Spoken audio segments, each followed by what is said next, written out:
এই দেখো আমার হাতে আছে একটা এসআইআর এর ফর্ম। এই ফর্মটি দেখে সবাই বলে যে ফর্মটি ফিল আপ করতে পারছি না, কিভাবে ফর্ম ফিল আপ করবো। সবাই সব রকম কনফিউজ আছে। সম্পর্কতে কি দেব, আত্মীয়তে কি দেব, কেউ কনফিউজে, সবাই সব রকম বিএলও বলছে। তো আমি 10টি বিএলওর সাথে কথা বলে আমি এই ফর্মটি ফিল আপ করবো এখন। এই দেখো, প্রথমে ক্যামেরাম্যান ফোকাস করো, নির্বাচকের নামে লেখা আছে। এই দেখো নির্বাচকের নামে লেখা আছে এখানে। আর এখানে যেগুলো প্রয়োজন হবে একটা নির্বাচকের নাম, আর এখানে যেটা দরকার হবে সেটা হচ্ছে বিধানসভা বা লোকসভার নাম।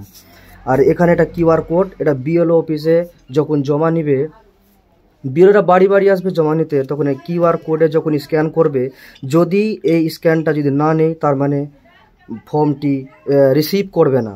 আর এই ফটোর পাশে একটা রঙিন ফটো পাসপোর্ট সাইজের করতে হবে, এবং ফটোটি যদি একটু আগে একটু নিচে যে বাম দিকে যদি সরে যায় তাহলে কোনো অসুবিধা নাই।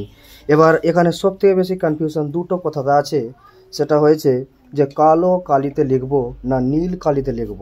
তাহলে এখানে বলে দিচ্ছি, এটার জন্য দুটো কালি মাত্র ইউজ করতে পারবে। সেটা প্রথম হচ্ছে কালো আর একটা হচ্ছে নীল। এই দুটোর মধ্যে যে কোনো একটা পেন তুমি ইউজ করতে পারবে। এবার আমি তোমাদেরকে দেখাচ্ছি, এখানে জন্ম তারিখ মাস বছর লেখা আছে। তার মানে এখানে কি কি করতে হবে আমি তোমাদেরকে বুঝিয়ে দিচ্ছি। দেখো, যার এই ফর্মটি রয়েছে ওই ফর্মে তার ডেট অফ বার্থটি লিখতে হবে ভোটার কার্ড অনুযায়ী। ভোটার কার্ডে কারো ভোটার কার্ডে লেখা থাকবে XXX, তারপর সাল দেওয়া থাকবে। যদি ওই অনুযায়ী থাকে তাহলে তার মানে ওখানে XX এর জায়গায় 11, তারপর যেটা সাল রয়েছে সালটি দিতে হবে। তার নিচে আছে আধার নাম্বার ঐচ্ছিক, তার মানে যে ব্যক্তিটির ফর্ম ফিল আপ হচ্ছে ওই ব্যক্তিটির আধার কার্ড যদি নম্বর এখানে দিতেও পারো, নাও দিতে পারো, না দিলেও কোনো অসুবিধা নাই, কারণ ঐচ্ছিক বলছে। এবার এখানে দেখাচ্ছে মোবাইল নম্বর। এই মোবাইল নম্বর মাস্ট জরুরি, যে মোবাইল নম্বরটি চলতি রয়েছে ওই মোবাইল নম্বরটি এখানে দিতে হবে, কারণ যদি কোনো সমস্যায় পড়া যায় তাহলে ওখানে বিএলও অফিস থেকে ফোন করা হবে। এবার এখানে বলছে পিতা বা অভিভাবকের নাম। এখানে সবাই কনফিউজ আছে, সবাই। এসআইআর ফর্ম এমন একটা ফর্ম যেটি কোনো ফর্মের, এটা ফর্ম এমন একটা ফর্ম আছে যে ফর্মটি দেখে সবাই ভয় খাচ্ছে, কিন্তু এই ফর্মে কোনো সমস্যার ব্যাপার নেই। পিতা বা অভিভাবকের নাম, এখানে যে ব্যক্তির ফর্ম ফিল আপ হবে সে ছেলে থাকুক মেয়ে থাকুক, মেয়েটি যদি বিয়ে হয়ে শ্বশুর বাড়িতে চলে যায় তাহলে তার ভোটার কার্ডে লেখা থাকবে স্বামীর নাম, তো স্বামীর নাম এখানে দিতে হবে না। যে থাকুক, মেয়ে থাকুক আর ছেলে থাকুক, এখানে তার নিজের জন্মদাতা মায়ের বা বাবার নাম লিখতে হবে। পিতার নামে তার বাবার নাম এখানে লিখতে হবে, অর্থাৎ পিতার নাম এখানে দিতে হবে যার ফর্মটি ফিল আপ হচ্ছে। এবার তার নিচে রয়েছে পিতার অভিভাবকের এপিক নাম্বার। যদি যে ব্যক্তিটির ফর্ম ফিল আপ হচ্ছে ওই ব্যক্তিটি যদি পিতা বেঁচে থাকে, আর এপিক নাম্বার যদি বেঁচে থাকলে এপিক নাম্বার দেওয়া প্রয়োজন, আর যদি বেঁচে না থাকে তাহলে কোনো প্রয়োজন নেই এখানে। এবার তোমাদেরকে নেক্সট বোঝাচ্ছি, এখানে লেখা আছে মায়ের নাম। এবার মায়ের নামের মধ্যে যে ব্যক্তিটির ফর্ম ফিল আপ হচ্ছে সেই ব্যক্তিটির মায়ের নাম দিতে হবে, জন্মদাতা নিজের মা। এবার ওই মায়ের এপিক নাম্বার এখানে লেখা আছে। মা যদি বেঁচে থাকে তাহলে এপিক নম্বর দিতে হবে, আর যদি বেঁচে না থাকে তাহলে এপিক নম্বর দিতে হবে না। এখানে লেখা আছে স্বামী স্ত্রীর নাম যদি থাকে, আর লেখা আছে স্বামী স্ত্রী এপিক নম্বর যদি থাকে। স্বামী স্ত্রীর নাম এখানে আছে, তার মানে যার মেয়ে থাকুক ছেলে থাকুক, যদি বিয়ে হয়ে না থাকে তাহলে এখানে তার কোনো প্রয়োজন নেই এই দুটো ঘরে ফর্ম ফিল আপ করার। এখানে যদি বিয়ে হয়ে থাকে, যদি এই ফর্মটি ছেলের থাকে তাহলে এখানে তার স্ত্রীর নাম লিখতে হবে এই ঘরেরটা। এই দেখো স্বামী স্ত্রীর নামে আছে, এই ঘরে তার যদি ছেলের ফর্মটি থাকে তাহলে স্ত্রীর নাম, আর যদি স্ত্রীর থাকে তাহলে তার স্বামীর নাম লিখতে হবে। এবার যে ব্যক্তিটি ফর্ম ফিল আপ হচ্ছে যদি ছেলের হয়ে থাকে তাহলে তার স্ত্রীর নাম লিখতে হবে, যদি বিয়ে হয়ে থাকে তো তাহলে তার এপিক নম্বর লিখতে হবে, আর যদি বিয়ে হয়ে না থাকে তাহলে লিখতে হবে না। আর যদি স্ত্রী থাকলে তাহলে স্বামী, আর স্বামী থাকলে স্ত্রীর নাম, স্ত্রীর এপিক নম্বর। আর যদি মারা যায় তাহলে এপিক নম্বর দিতে হবে না। এবার নেক্সট, এখানে সব থেকে প্রয়োজন মূল্যবান কথা, যেটা সবাইকে খুবই প্রয়োজনে বুঝতে হবে। সবাই মনোযোগ সহকারে দেখো। এখানে লেখা আছে সর্বশেষ SAI আর নির্বাচক তালিকায় থাকা নির্বাচকের বিবরণ, অর্থাৎ 2002 সালে যাদের ভোটার লিস্টে নাম রয়েছে এই ফর্মে, অর্থাৎ এটা এ ঘর হলো, এটা হচ্ছে বি এর ঘর, আর এটা হচ্ছে সি এর ঘর। অর্থাৎ বি এর ঘরে এখানে তার নাম দিতে হবে যার 2002-এ নাম রয়েছে। একটু দাঁড়াও দর্শক, একটু অসুবিধা হচ্ছে তাই আমি এটা একটু রেখে দিচ্ছি এখানে। এবার এই দেখো 2002-এর লিস্টে যার নাম আছে, এখানে লেখা আছে নির্বাচকের নাম, অর্থাৎ 2002-এ যদি ব্যক্তিটির নাম থাকে 2002-এ, তাহলে এখানে তারই নাম হবে। ঠিক আছে, এখানে আর যদি 2002-এর নাম না থাকে তাহলে এই ঘরে ফর্ম ফিল আপ করতে হবে। তাহলে 2002-এর নাম থাকলে এখানে নির্বাচকের নাম, মানে ওই ব্যক্তিটির যদি যার ফর্মটি ফিল আপ হচ্ছে 2002 যদি নাম থাকে তাহলে এখানে তার নাম লিখতে হবে, এবং যদি এপিক নম্বর থাকে তাহলে এপিক নম্বর দিতে হবে, আর না হলে দিতে হবে না। এবার এখানে আছে আত্মীয়ের নাম। আত্মীয়ের নামের ঘরে কি দিতে হবে জানো? আত্মীয়ের নামের ঘরে দিতে হবে, এই দেখো দেখাচ্ছি তোমাদেরকে অন স্ক্রিন, একটু দাঁড়াও, একটু ওয়েট।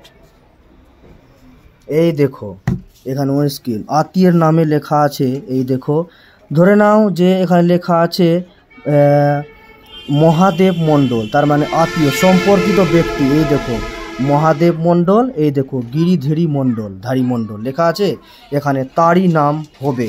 আর সম্পর্কতে এই দেখো এদিকে ক্যামেরা ফোকাস করো, এই দেখো সম্পর্ক লেখা আছে, তাহলে সম্পর্কতে মহাদেব মণ্ডলের কি লেখা আছে? স্বামী লেখা আছে।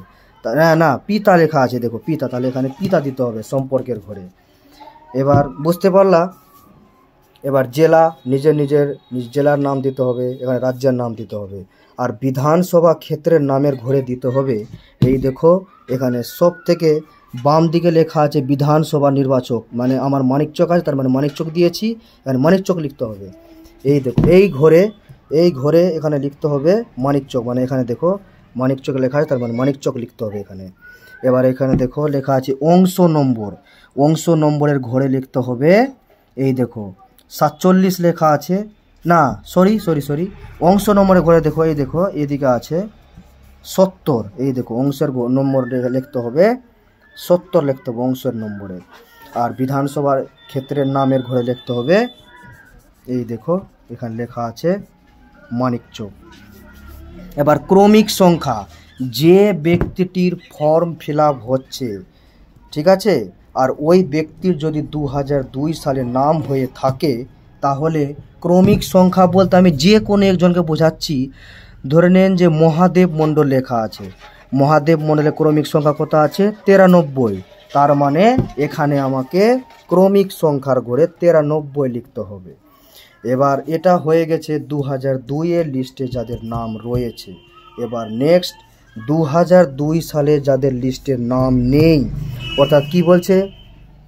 আত্মীয়ের বিবরণ, যার নাম পূর্ববর্তী কলামে সর্বশেষ SIR দেওয়া আছে, অর্থাৎ এখানে নামের ঘর আছে। নামের ঘরে কাদের নাম লিখতে হবে?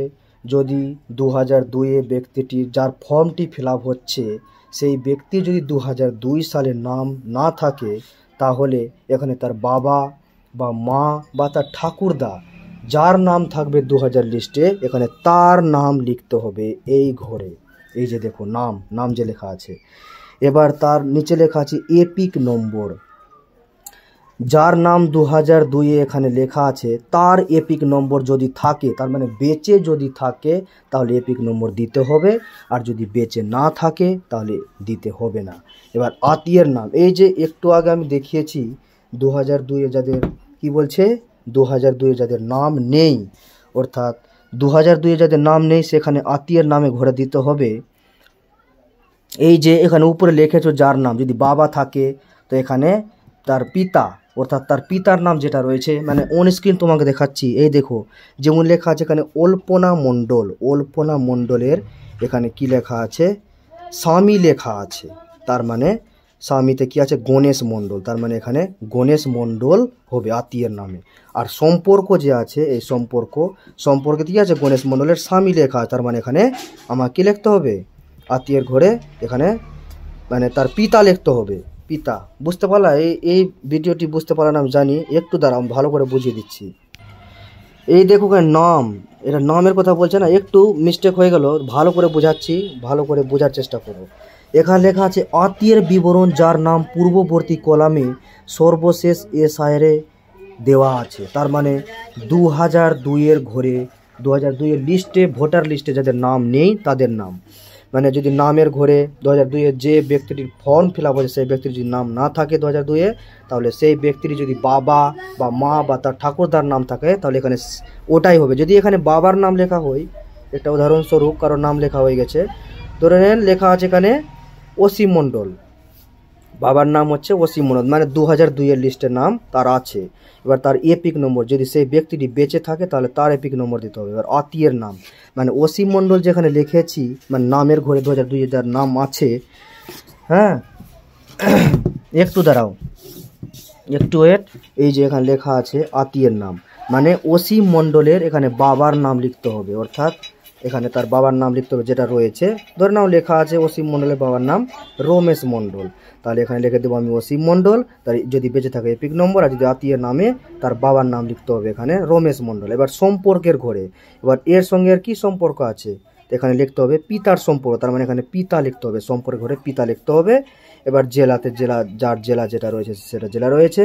এবার রাজ্যের নামে রাজ্য। এবার বিধানসভা ক্ষেত্রের নম্বর, মানে বিধানসভার ক্ষেত্রের প্রথম আছে বিধানসভা ক্ষেত্রের নাম, তার মানে এখানে নামে দিতে হবে, এই যে দেখো আমার যেমন মানিকচক আছে, তাহলে এখানে ক্ষেত্রের নাম দিতে হবে মানিকচক। এবার আছে বিধানসভা ক্ষেত্রের নম্বর, তার মানে এখানে দেখো এখানে রয়েছে 47, তার মানে এখানে 47 দিতে হবে। এবার অংশ নম্বর, ডান দিকে রয়েছে দেখো অংশ নম্বর লেখা, এটা 2002-এর লিস্ট আছে কিন্তু এখানে অংশ নম্বরে 70 লেখা আছে, তার মানে এখানে 70 দিতে হবে। এবার ক্রমিক সংখ্যা, এবার অসীম মণ্ডলের এখানে নাম আমি খুঁজবো, যে 2002-এর লিস্টের নাম আছে ওই জন্য আমি এখানে লিখেছি, 2002-এর লিস্টের নাম আছে বলে আমি এখানে লিখেছি, তার মানে এখানে এবার 2002-এর লিস্টের নাম খুঁজতে হবে। ক্রমিক সংখ্যা ধরে নাও 95 আছে, মানে অসীম, ধরে নাও এটা অসীম মণ্ডল আছে, এটার নাম অশোক মণ্ডল আছে কি না, ধরে নাও যে অসীম মণ্ডল আছে, এবার কত আছে অসীম মণ্ডলের 95, তার মানে এখানে আমাকে 95 লিখতে হবে। এবার শেষে কি আছে এই দেখো, নির্বাচক বা পরিবারের যে কোনো সাবালক সদস্যের স্বাক্ষর বা বাম হাতের পৃষ্ঠাঙ্গের ছাপ, আত্মীয়তার ধরন উল্লেখ করে তারিখ সহ, তার মানে যে ব্যক্তিটির ফর্ম ফিল আপ হচ্ছে সেই ব্যক্তিটি যদি সিগনেচার করতে পারে তাহলে এখানে তার সিগনেচার করতে হবে, আর যদি ব্যক্তিটি ফর্ম ফিল আপ করতে না পারে তাহলে সেখানে তার হাতের ছাপ দিতে হবে এখানে, আর হাতের ছাপ দিতে হবে। এবং সাবালক, অর্থাৎ এই দেখো সাবালক সদস্যের স্বাক্ষর, ছাপ যার মানে বুড়ো আঙ্গুলের যার ছাপ পড়েছে এখানে, তার ব্রেকেটে লিখে দিতে হবে 18 বছরের উপরে সে যে কেউ থাকুক না কেন, তার ওখানে নাম লিখে দিতে হবে আর তারিখ বসিয়ে দিতে হবে। এবার এখানে দেখো BLA এর স্বাক্ষর লেখা আছে, সেখানে BL এর স্বাক্ষর হবে। যদি কোনো সমস্যা হয় বুঝতে, তাহলে আমি ডেসক্রিপশানে হোয়াটসঅ্যাপ নম্বর দিয়ে থাকবো, সেই নম্বরে আমাকে মেসেজ করবে, কল করবে না, মেসেজ করবে, আমি রিপ্লাই দিয়ে দেবো সঙ্গে সঙ্গে। ওকে, এরকম ইনফরমেশান ভিডিও পেতে চ্যানেলটিকে সাবস্ক্রাইব করবে এবং আরও নতুন নতুন ভিডিও পেতে আমাকে সাবস্ক্রাইব করে রাখবে।